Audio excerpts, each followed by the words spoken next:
kesempatan kita untuk beribadah kepada Tuhan. Puji Tuhan. Kesempatan beribadah itu kita harus syukuri. Waktu lalu kita tidak beribadah, kita bingung sendiri. Nah, beribadah itu merupakan apa ya? Tanda. Tanda apa? Tanda berarti masih sehat. Amin.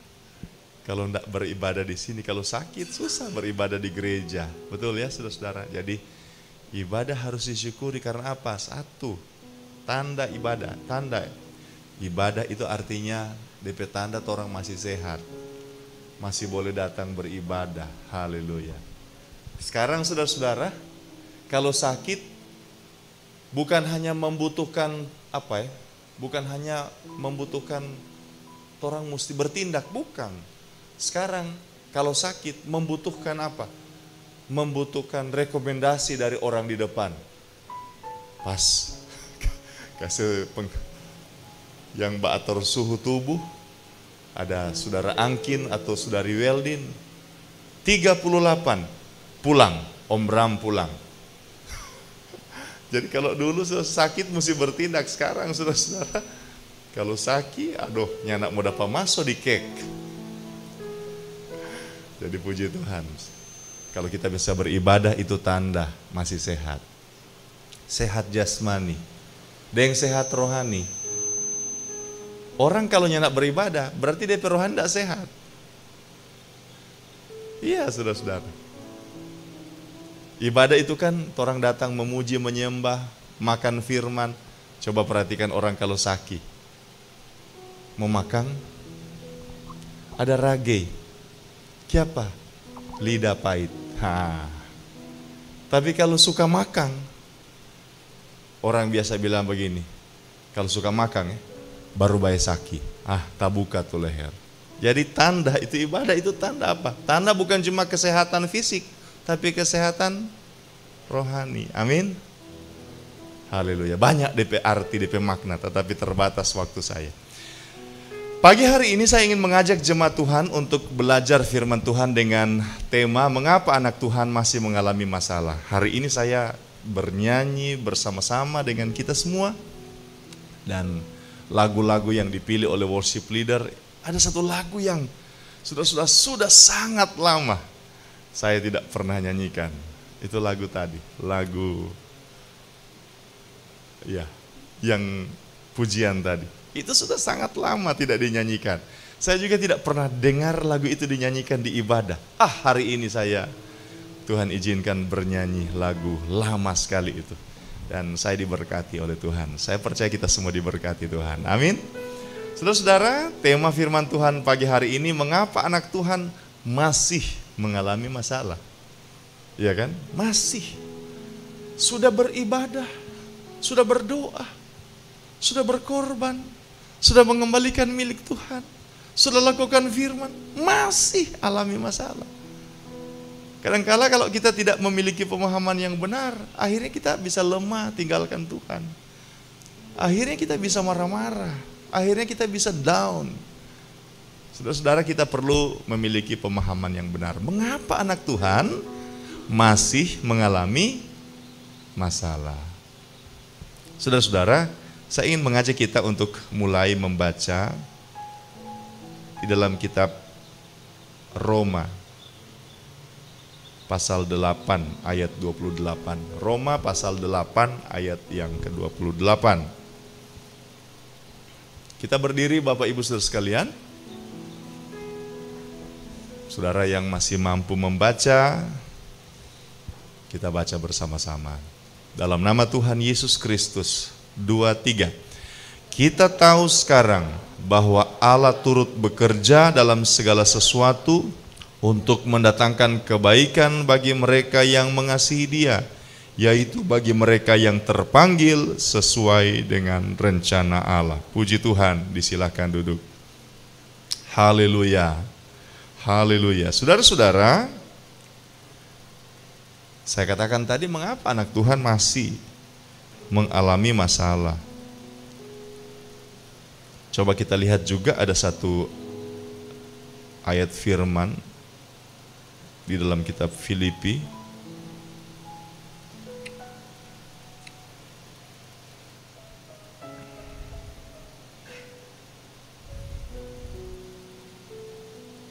Saya tiba-tiba muncul ayat ini.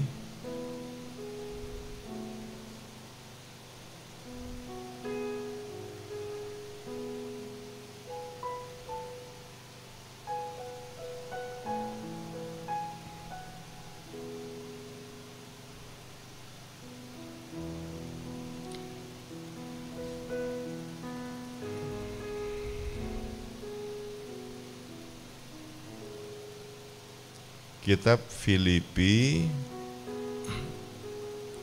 pasal 1 ayat 29.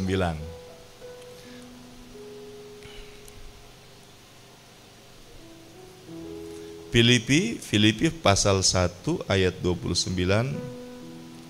Sebab kepada kamu dikaruniakan bukan saja untuk percaya kepada Kristus, melainkan juga untuk menderita untuk Dia.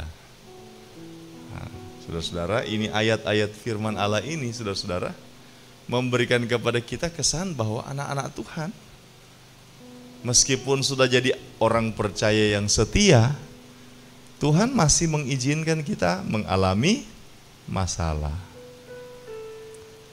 Jadi ini merupakan satu bagian kehidupan. Anak-anak Tuhan tidak bisa lepas, tidak bisa lari dari masalah.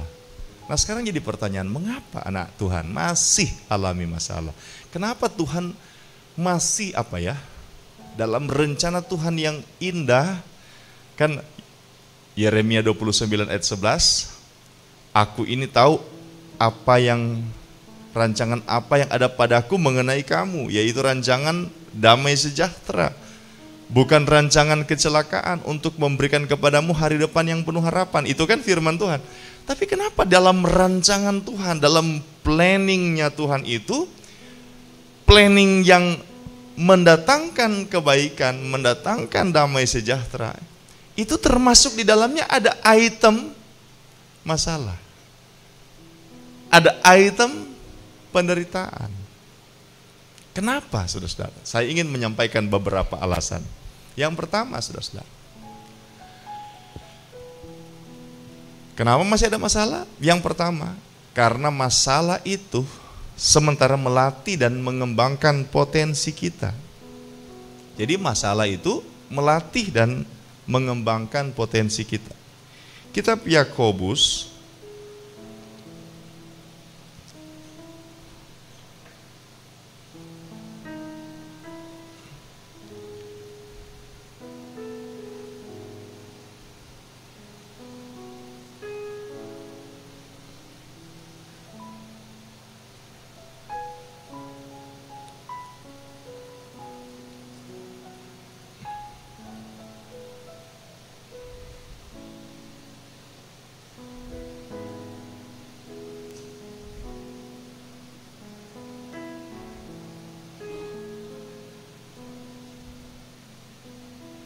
pasal 1 ayat yang kedua dikatakan begini, saudara-saudaraku, anggaplah sebagai suatu kebahagiaan apabila kamu jatuh ke dalam berbagai-bagai pencobaan atau berbagai-bagai masalah. Sebab kamu tahu bahwa ujian terhadap imanmu itu menghasilkan ketekunan. Dan biarlah ketekunan itu memperoleh buah yang matang, supaya kamu menjadi sempurna dan utuh dan tak kekurangan suatu apapun. Saudara-saudara, rupanya masalah itu memang harus ada, karena masalah itu sementara melatih dan mengembangkan potensi kita. Saudara-saudara, itu potensi itu ada dalam hidup kita, ada. Apa sih potensi?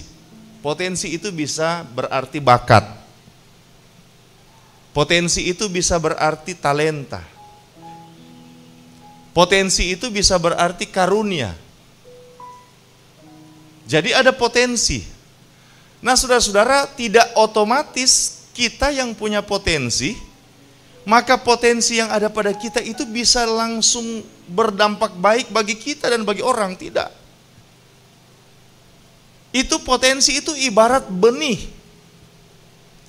Saudara yang punya benih, misalnya ada benih itu biasa biji kan, kalau misalnya pohon buah-buahan ya. Saudara punya biji rambutan atau biji durian. Apa gunanya biji durian, biji rambutan? Apa gunanya? Tidak ada gunanya. Misalnya saya mengasihi saudara Samuel. Saya kasih ke saudara Samuel biji rambutan. Pasti meskipun dia mahasiswa saya, dia akan dalam hati mungkin ya, tidak terbuka. Masa ini saya diberikan biji rambutan? Masa saya diberikan biji durian? Kalau biji-biji iyo kue. Tapi kalau biji durian, biji rambutan. Haleluya. Saudara-saudara, ini masalah ini mengembangkan potensi. Kalau kita baca kitab Kejadian, Tuhan menciptakan tumbuhan pohon-pohonan yang berbiji. Kemudian ada ayatnya, pada waktu itu belum ada tumbuh, kemudian ada kabut, ya kan? Dan kemudian barulah tumbuhan itu bertumbuh. Ada proses, saudara-saudara. Kemarin saya mau siap-siap datang ke gereja, selesai tutup puasa, pas habis tutup puasa, saya singgah sejenak, atau mungkin menanti Ibu Gembala menyiapkan makanan. Saya lihat televisi dan saya lihat, oh ya, baru mau datang. Saya lihat ada acara National Geography tentang rumput, temanya rumput. Ternyata rumput itu ada yang memang ada bijinya. Dan saudara-saudara, apa yang bisa menumbuhkan dia? Yang bisa menumbuhkan dia adalah hujan, panas, bergantian. Jadi saudara-saudara, ini merupakan suatu bagian dari rencana Tuhan. Masalah itu melatih. Masalah itu mengembangkan potensi yang kita miliki. Potensi yang ada yang masih dalam bentuk benih tadi, tidak akan pernah bisa berkembang dan tidak akan pernah bisa menjadi sesuatu yang berdampak baik kalau tidak pernah dikembangkan. Dan masalah adalah cara Tuhan untuk melatih dan mengembangkan potensi kita. Yang kedua, saudara-saudara, masalah itu kenapa dia harus ada dalam rencana Tuhan? Karena masalah itu mendewasakan kita.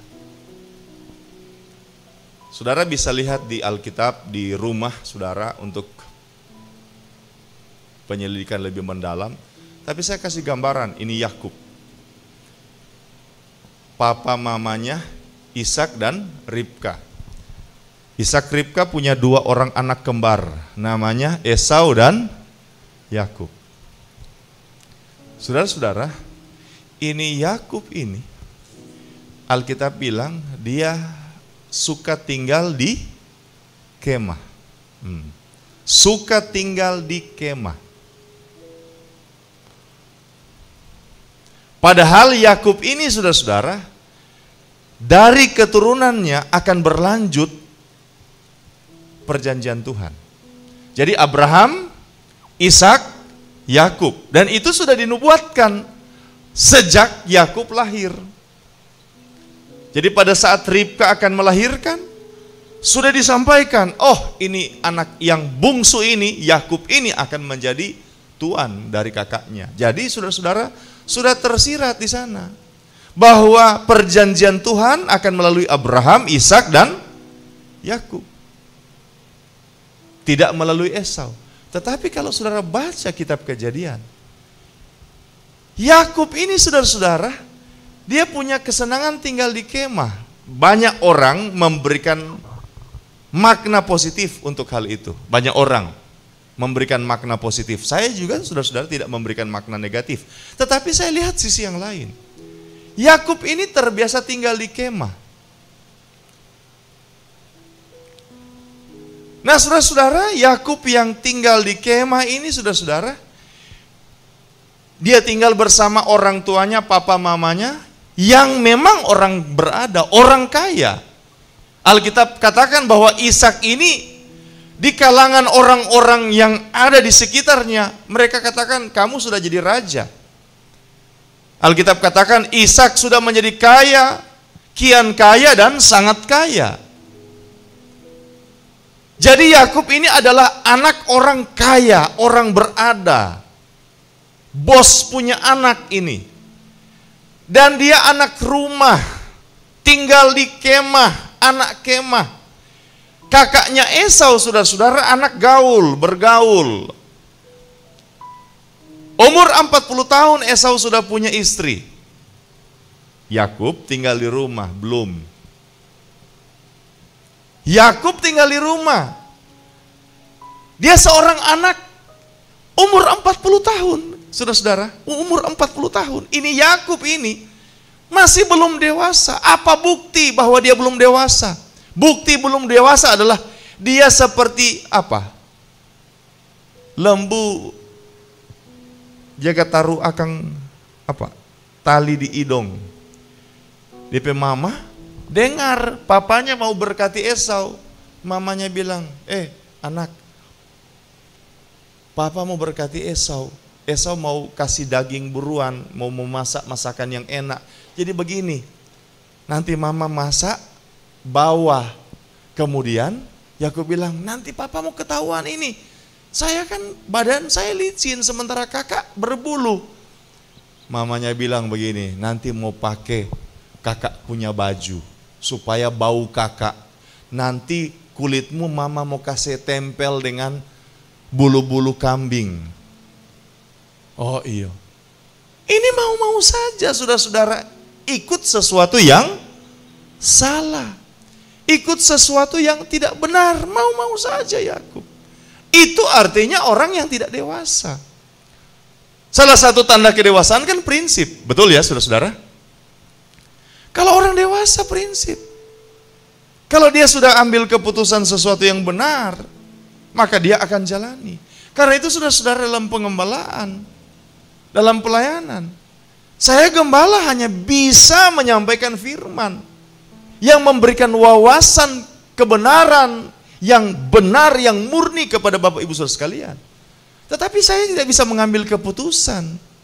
Saya tidak bisa berdiri di tempat Bapak Ibu Saudara sekalian untuk mengambil keputusan Bapak Ibu Saudara sekalian atas diri saudara sendiri. Tidak bisa. Saudara akan mengambil keputusan pribadi. Saya hamba Tuhan, teman-teman tim pastoral, itu memberikan firman, memberikan wawasan kebenaran yang saya berkali-kali sampaikan kepada teman-teman. Kita harus menyampaikan kebenaran yang murni, kebenaran yang betul-betul dari firman Tuhan, bukan berdasarkan pendapat kita, berdasarkan analisa kita, sudut pandang kita. Tidak boleh seperti itu. Tetapi pengambilan keputusan itu ada pada jemaat Tuhan. Karena apa? Karena tanda kedewasaan. Nah Yakub ini tidak bisa mengambil keputusan. Mama yang setir. DP mama suruh tipu DP papa, iyo. Dia kan suruh tipu papa. Mamanya suruh berdusta, iya. Dia dipakaikan, ini 40 tahun ini saudara-saudara.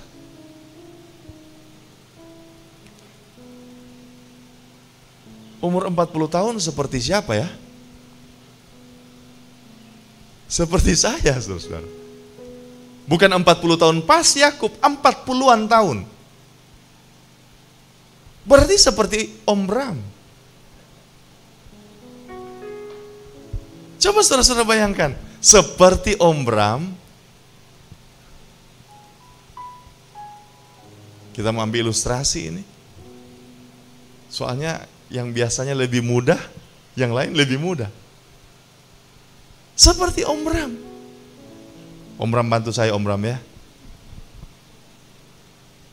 Misalnya saya mamanya Yakub, Ribka.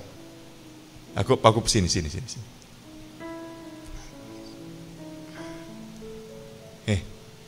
Kita ada dengar, masa kita jadi Ribka boleh jo, saudara-saudara ya? Kita ada dengar papa ada bilang ke kakak, dia mau berkati tuh kakak. Begini, mama mau memasak akang, papa pemakanan kesukaan, kong bawa itu makanan papa. Ya aku bilang, mak, loh papa mau tahu, kita bukan kakak. Papa kan boleh mau cium turun dope bobo. Papa kan boleh mau kenal tapi suara. Tenang. Nanti mama mau kasih pakai akan kakak pe baju. 40 tahun dia mama kasih pakai baju. Pakai baju ini. Saudara tidak merasa aneh ini 40-an tahun. Dia mama cari akan baju.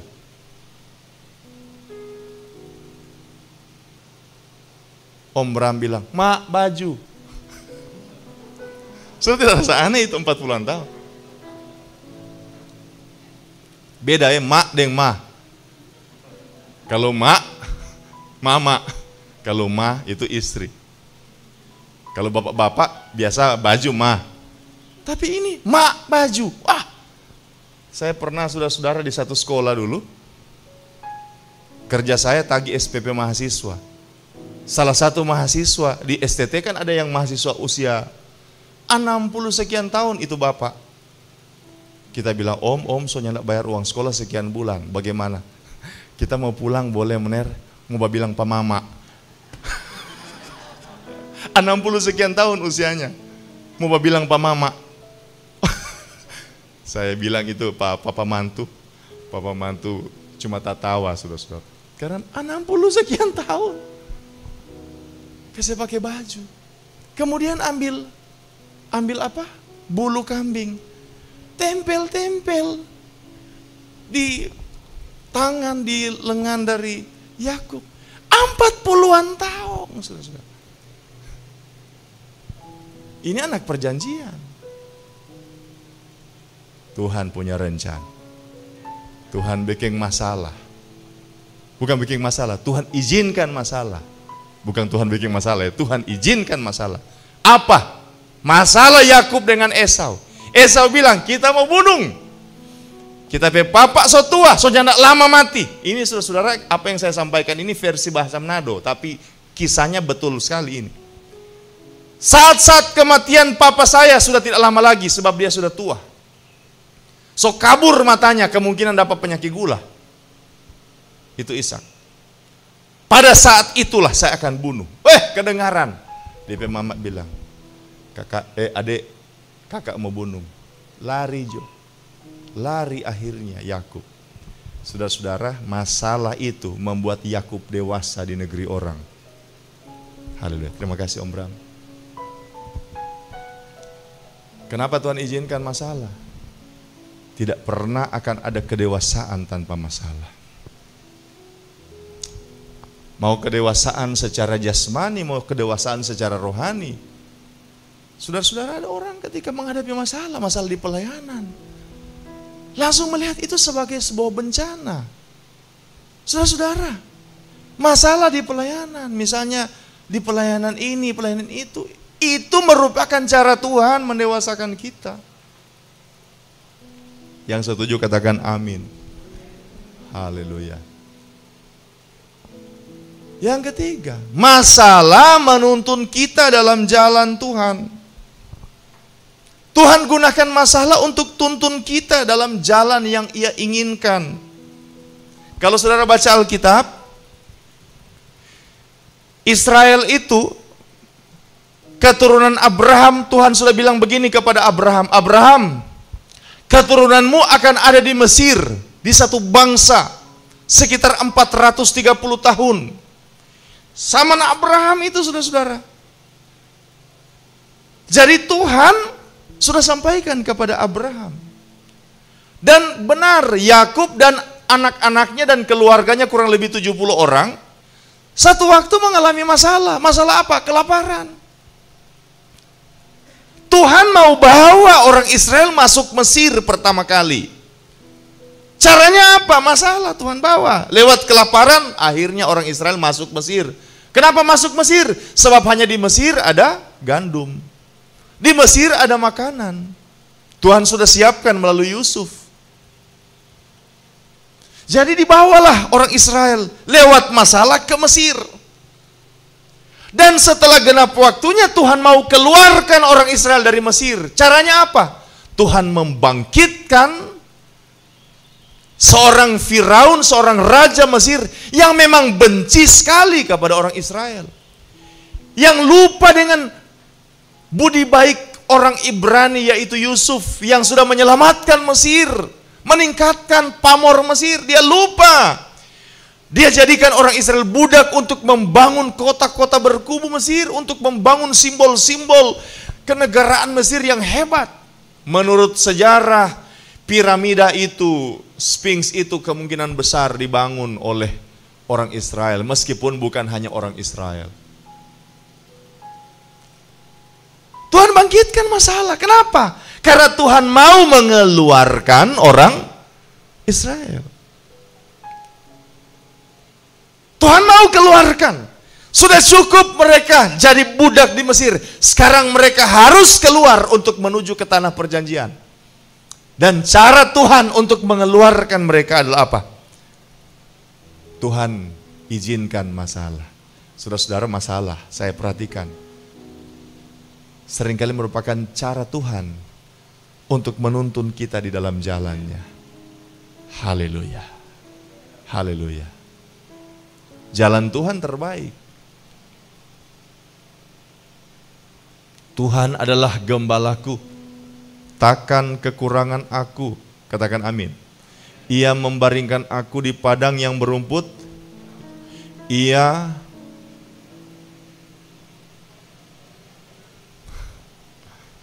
agak lupa saudara.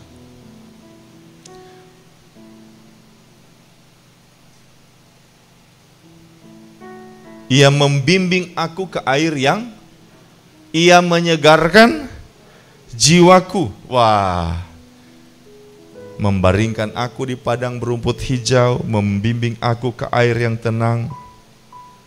Caranya apa? Gembala itu untuk membawa domba ke padang yang berumput hijau, ke air yang tenang. Dalam ayat 4 dikatakan, sekalipun aku berjalan dalam lembah kekelaman. Kenapa harus lewat lembah kekelaman? Karena saudara-saudara itu jalan untuk menuju ke padang rumput hijau. Itu jalan untuk menuju ke air yang tenang. Jadi masalah itu Tuhan pakai, saudara-saudara, Tuhan gunakan untuk apa? Untuk menuntun kita dalam jalan Tuhan. Saudara-saudara, bahkan masalah itu saudara-saudara kadang menjadi solusi. Solusi yang memang Tuhan ciptakan untuk kita kadangkala dalam perspektif kita masalah. Padahal itu solusi. Saya ada satu kisah, saya rasa saudara sangat tahu cerita ini. Dalam kitab Keluaran,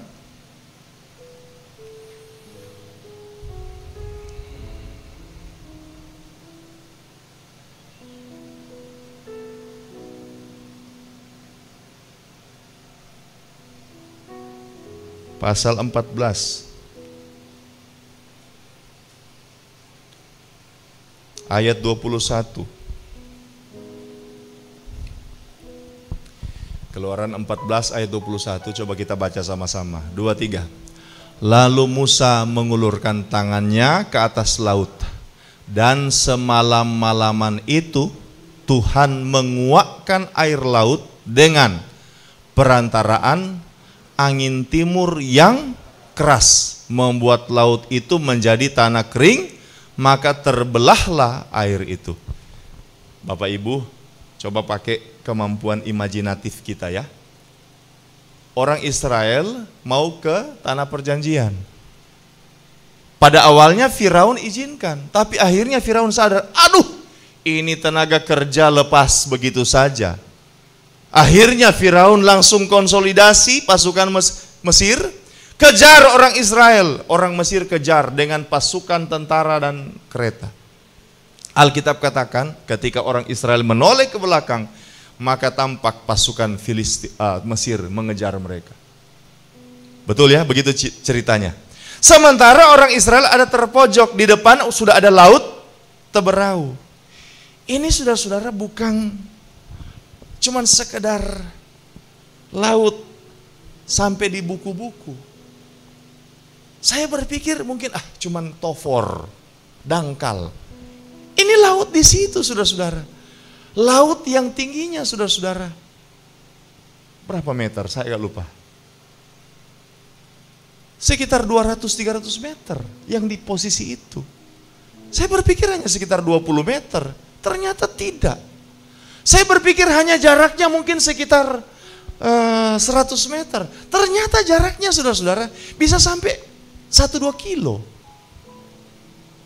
Orang Israel terpojok, di belakang ada Mesir, di depan ada laut. Bagaimana solusi menghadapi situasi itu? Tuhan, semalam-malaman Tuhan menguakkan air laut dengan perantaraan angin timur yang keras. Saya mau tanya saudara-saudara, angin timur bagaimana yang boleh membelah air laut? Kira-kira angin timur pelang atau kuat?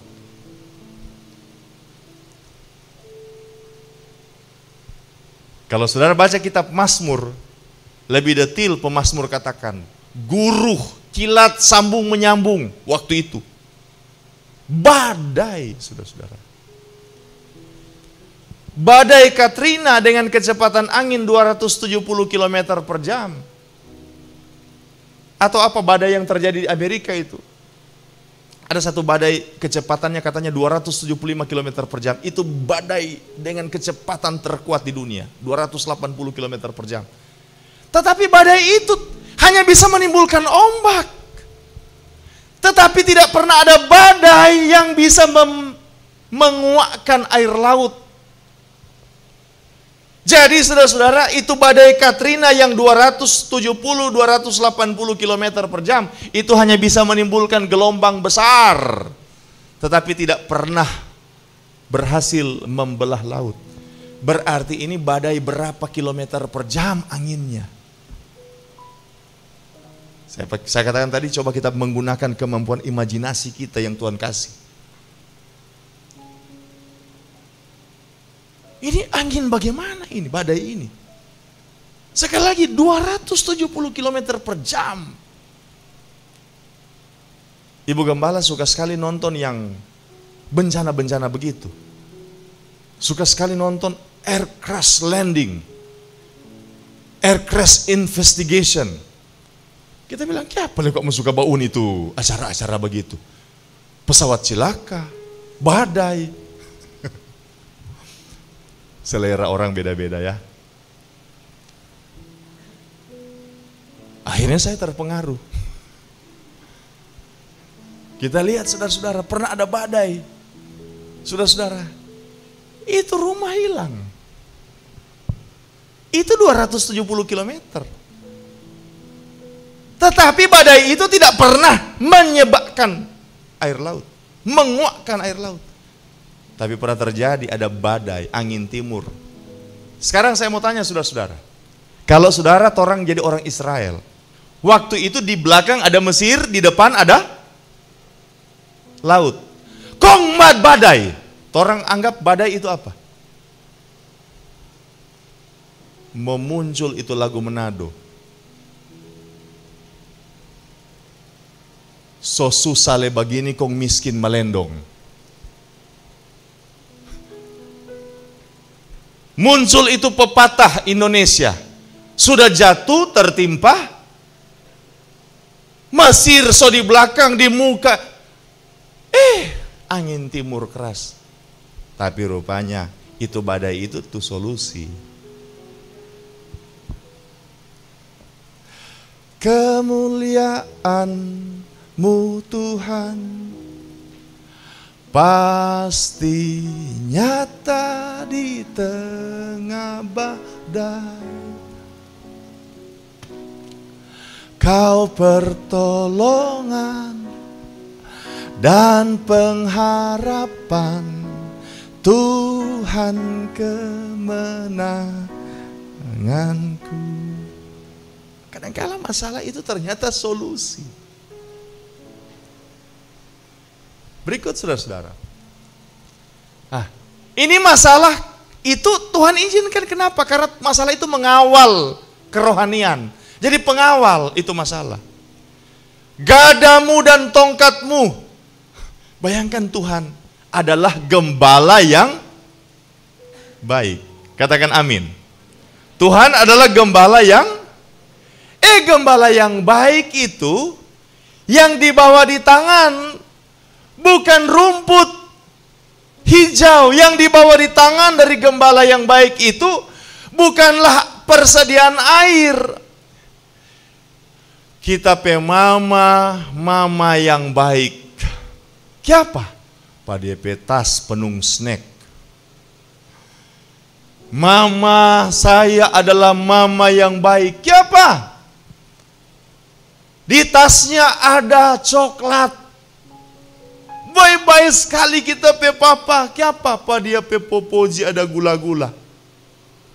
Saya punya teman senior hamba Tuhan, dia bilang begini, Pak, saya itu sayang sekali ke anak. Oh ya? Jadi kalau saya misalnya tugas luar daerah, maka anak-anak di rumah saya tahu ini pasti mamanya ini disiplin. Jadi apa yang saya buat? Kalau saya tugas ke luar daerah, saya bisa prediksi pasti anak-anak saya akan didisiplinkan masalah keuangan. Jadi kalau saya ada, Pak, mereka perlu uang langsung kasih. Kalau saya tidak ada, saya sudah menyisipkan uang di kaos kaki saya, di sini, di sini. Jadi kalau misalnya mamanya tidak kasih uang, anak saya telepon, Pak, perlu uang. Mana mama? Oh, mama ada di rumah. Sebentar, kalau mama udah keluar, ada uang 50.000 di kaos kaki. Kita pe dalam hati jago juga ini om, pe baik-baik sekali. Ini papa yang baik dalam paradigma kita. Tapi saudara-saudara, coba kita dengar. Tuhan adalah apa? Di tangan Tuhan gembala yang baik ada apa? Ada apa? Ada snack atau ada tongkat? Gada. Tongkat dan gada. Jadi ada satu tongkat, ada satu gada. For apa? For jaga tarik-tarik tuh domba. Ngana domba bahaya. Tongkat for apa?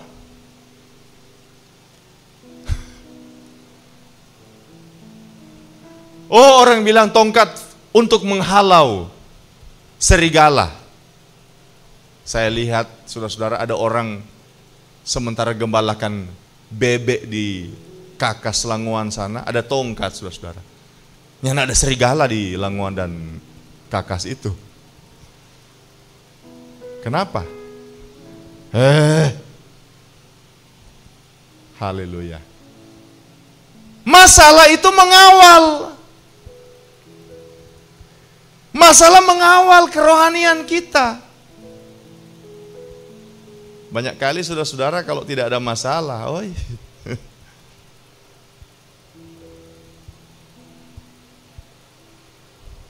sementara buka FB, ada live streaming. Dia lewat.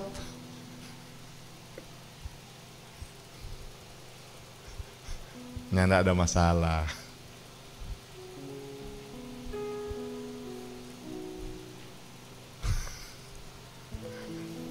Tapi coba kalau ada masalah. Nintau sapa DP pendeta. Nintau gereja mana yang penting jo ibadah. Kepenuhan Roh Kudus. Tapi coba nyada ada masalah.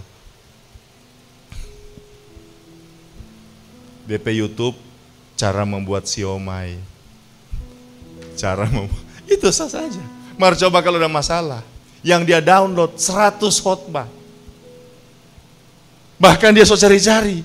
Mana le khotbah yang kita tidak pernah bauni. Sama khotbah dia so bauni. Kenapa? Masalah. Kalau di sini tidak ada. Amin. Ini senyum-senyum yang ditutupi masker. Haleluya. Masalah mengawal kerohanian. Haleluya. Mengawal kerendahan hati. Saudara-saudara, saya lihat Tuhan itu, Alkitab katakan, Tuhan itu benci dengan orang sombong. Kekejian bagi Tuhan itu sombong. Ini sombong ini, saudara-saudara, penyakit turunan. Nyanda ada orang yang nyanda alami nih penyakit ini.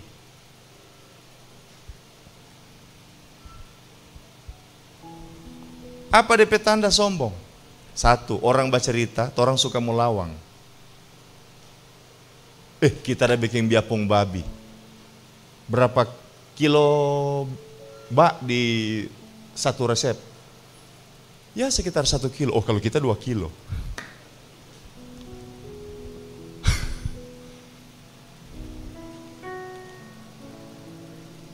Saudara, jangankan saudara, kita pendeta ada nih penyakit turunan ini di dia.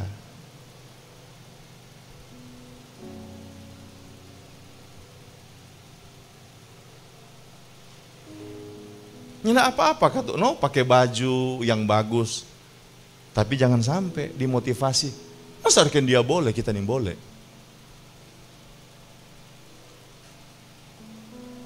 Ini sombong nih penyakit turunan. Ada ini, ada tuh sombong di baku lawang cerita. Ada itu sombong di keras. Saya prinsip. Saudara-saudara, hati-hati. Kadang-kala ini prinsip ini merupakan, ada kan istilah corona OTG, orang tanpa gejala. Kadang-kala sombong ini DP gejala tuh. Ini boleh mau bilang akang. Dia berpikir itu rohani. Nyanda. Saya tidak kompromi. Biar Roh Kudus periksa. Ini nyanda kompromi ini karena Tuhan atau karena harga diri.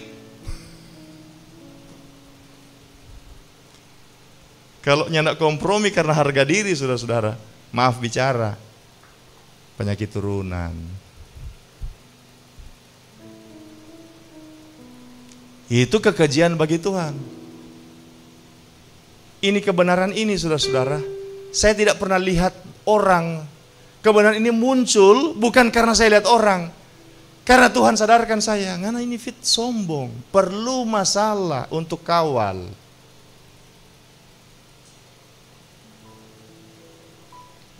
Haleluya. Haleluya. Ulangan 8 ayat 2 sampai 5.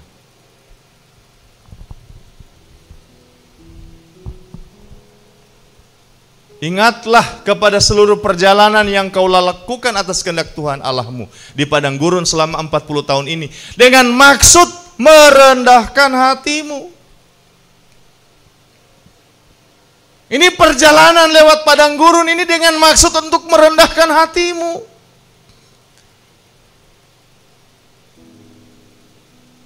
Air kurang merendahkan hatimu. Padang gurun gersang merendahkan hatimu. Medan sulit merendahkan hatimu. Haleluya. Jadi masalah itu cara Tuhan untuk mengawal. Sebab kalau kita tidak rendah hati, kita sombong, musuh kita bukan orang. Kita bisa menang baca cerita dengan orang. Kita bisa menang gaya terhadap orang. Kita bisa menang intelektual dengan orang. Tapi ketika kita menang karena sombong, maka kita bermusuhan dengan Tuhan. Dan bahaya kalau bermusuhan dengan Tuhan. Raja Nebukadnezar tidak ada masalah dengan Tuhan. Dia hanya bilang begini, waktu itu di atas istana dia bilang begini, ini Babel, kerajaan yang kudirikan dan kukembangkan memang mantap. Alkitab berkata tiba-tiba muncul suara dari langit, hei Nebukadnezar, engkau merasa bahwa engkau yang memiliki semua ini, aku akan menghalau engkau dari antara manusia. Kuberikan hati binatang, engkau akan tinggal di padang. Dia tidak marah-marah dengan Tuhan. Dia tidak bicara tidak hormat dengan Tuhan. Dia tidak memaki dengan Tuhan. Dia tidak merobohkan tempat ibadah, tetapi dia bicara bahwa dia yang punya ini, dia yang punya kekuasaan, dia ini. Dan saudara-saudara, ketika dia menyombongkan diri, maka dia bermasalah dengan Tuhan. Masalah itu menjaga supaya kita tetap menjadi orang yang layak diberkati Tuhan. Haleluya.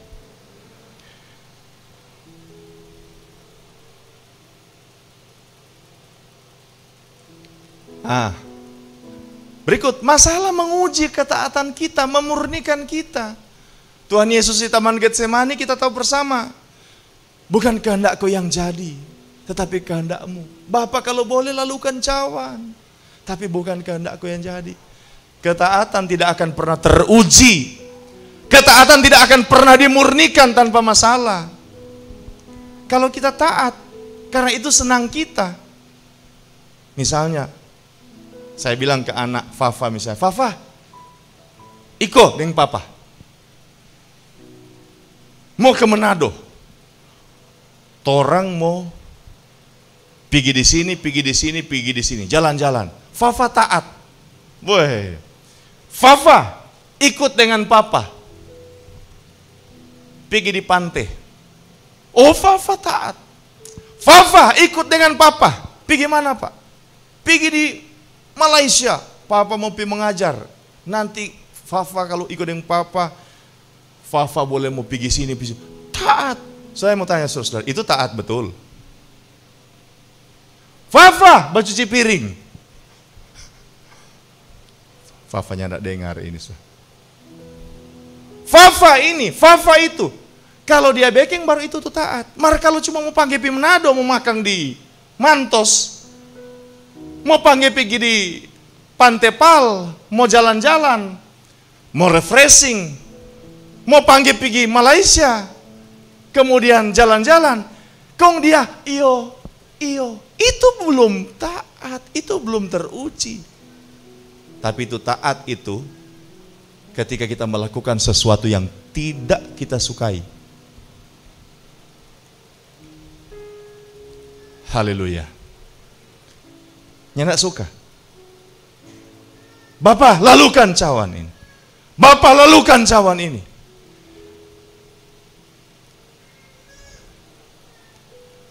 Sebagai seorang hamba Tuhan, Tuhan suruh begini, bikin ini. Oh Tuhan, iya. Umat Tuhan begitu juga. Pelayanan itu bukan karena suka-suka kita. Oh kita kok suka ini. Oh kita kok suka ini. Bukan. Pelayanan itu karena seperti kata Rasul Petrus, semalam-malaman kami telah bekerja keras, kami tidak memperoleh apa-apa. Tidak dapat Tuhan. Kau terus lelah. Itu kok makna tersirat dari Rasul Petrus.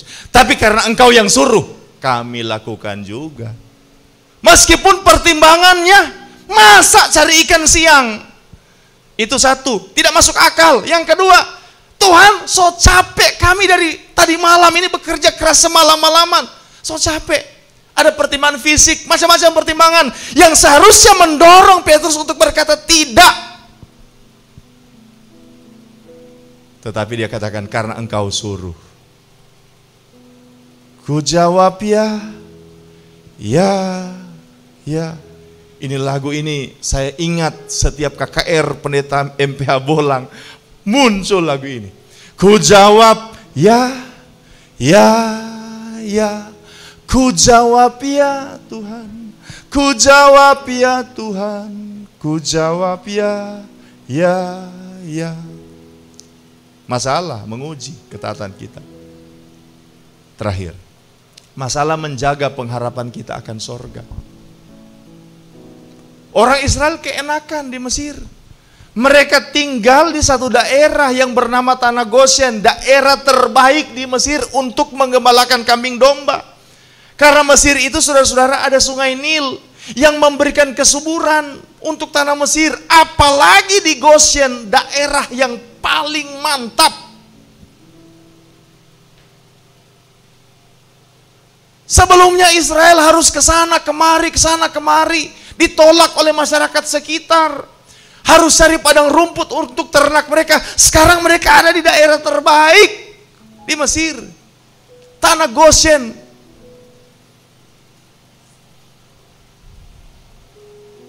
Orang Israel pasti di sini saja, tidak mau kemana-mana. Muncul itu lagu, ku ingin tetap di sini.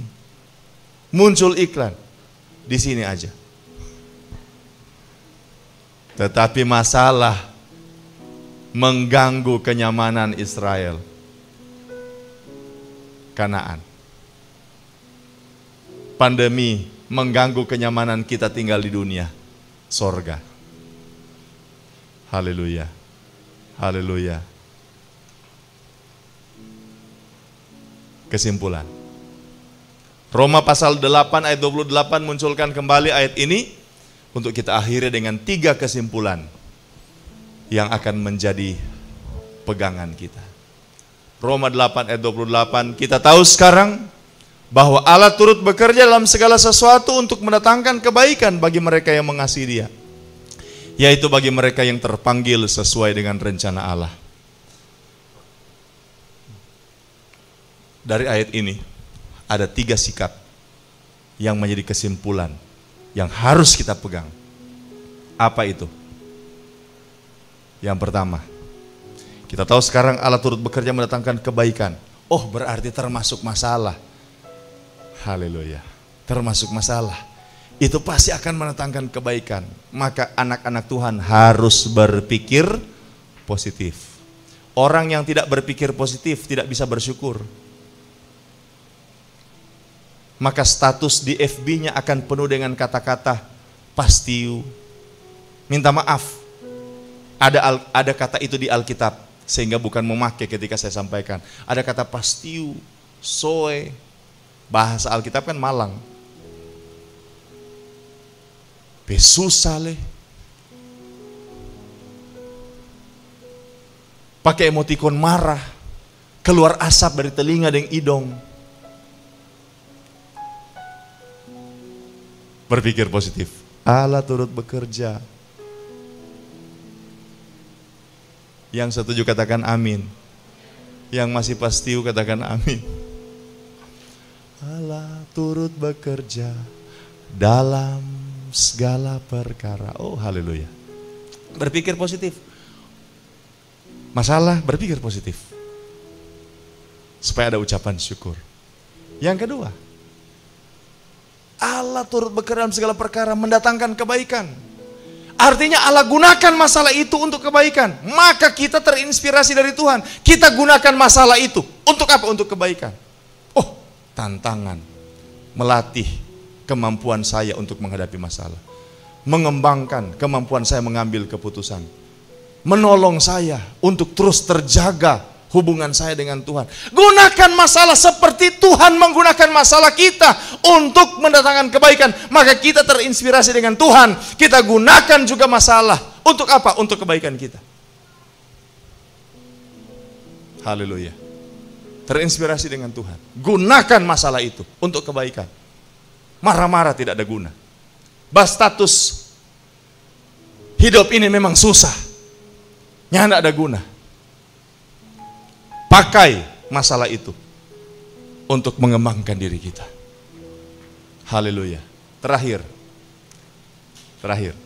pastikan Allah turut bekerja.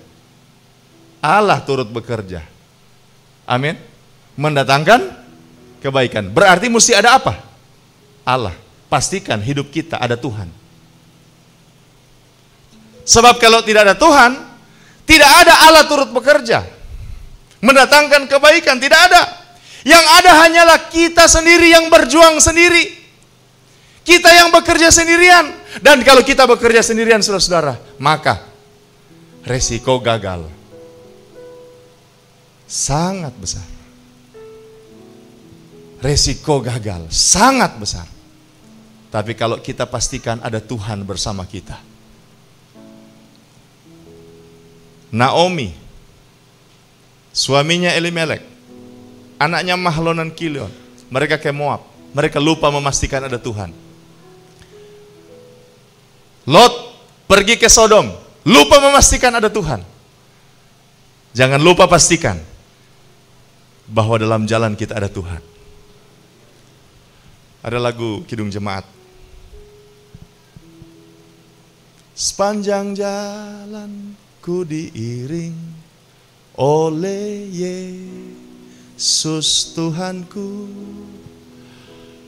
Apakah yang kurang lagi bila Dia panduku? Diberi damai sorgawi, asal imanku teguh, suka duka dipakainya untuk kebaikanku, suka duka dipakainya untuk kebaikan. Sepanjang jalan ku diiring oleh Yesus Tuhan. Apakah yang kurang lagi bila Ia jadi panduku? Saudara-saudara, pastikan ada Yesus. Amin. Mari pemain musik.